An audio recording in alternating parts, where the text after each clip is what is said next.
Mu ngeri etali ya bulijjo, kampuni ezitunda amafuta zatandika mu mpolampola okulinnyisa ebbeeyi yaago, era bangi balowooza nti kino kyali kyakaseera buseera, kyokka obudde gye bugenze bweyongera wadde nga amaloboozi gazze gavaayo ku nsonga eno. Tewali kikoleddwa kukakanya bbeeyi y'amafuta okuggyako ate embeera okwongera okusajjuka.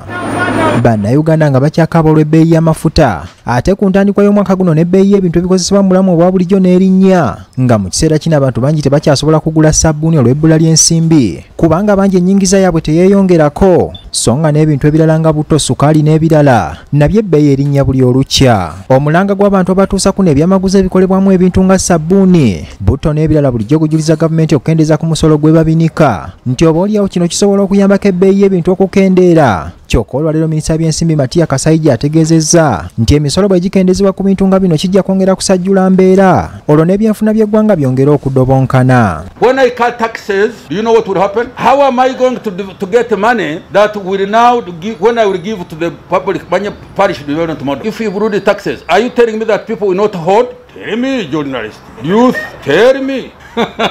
Minisita Kasaija agamba ebbeeyi y'ebintu okulinnya, gavumenti terina kinene kya nnyo kyesobola kugikolera, kubanga ensonga eziviiriddeko ebintu bino okulinnya ziri ku mutendera gwansi yonna, agamba ng'olutalo oluli wakati wa Russia ne Ukraine, so nga amawanga gano ge gamu ku gasinga okulima ebintu ebikolebwamu ebyamaguzi okubaluka kwa COVID-19 n'ensonga endala nga bw'alambulula. Bannanyi mmeeri, amawanga gonna bwe gaggulawo, dimandi ya mmeeri eyo n'ebeera nnyingi, era nga bwe mumanyi nti ekintu bwe kiba kitono ate abantu abakyagala nga bangi bbeeyi erinnya.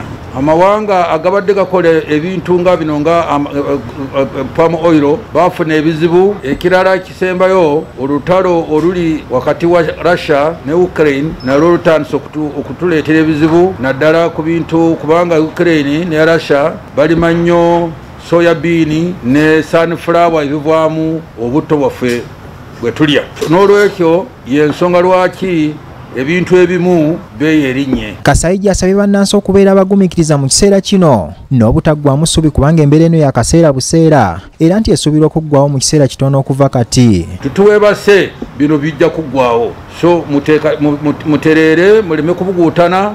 Nze nsuubira mu bbanga litali lyawala nnyo ebintu bijja kuddamu okutereera. Ono agamba ne gavumenti mu kiseera kino tetudde, kyokka ekyewuunyisa amagezi gerinawo tegalina gye gayambamu munnayuganda mu kiseera kino ng'ali mu mbeera ey'okusubira. Wagamba nga gavumenti egamba nti erina ettaka lyeyagala okugabira bamusiga nsimbi batandike okulimirako n'ebinazi ebinaasobola okukolebwamu ebintu nga butto, nti osanga kino kinaasobola okutaasa embeera. Ate Bidiko twamuwadde ettaka mu bizinga eby'ebuvuma, era tumanyi nti kitwala akaseera, naye ebyo tubikoze nga tuteekateeka mu maaso. Mu biseera nga bino nga babalusewo ebbula ly'ebintu, waliwo kampuni ezitera okukulira ebyamaguzi byazo, olwo ne babijjayo ng'obwetaavu bwabyo bweyongedde ne balinnyisa n'ebbeeyi. Kyokka Kasaija bano abalabudde nti gavumenti ebatunuulidde n'eriisa ejjogi.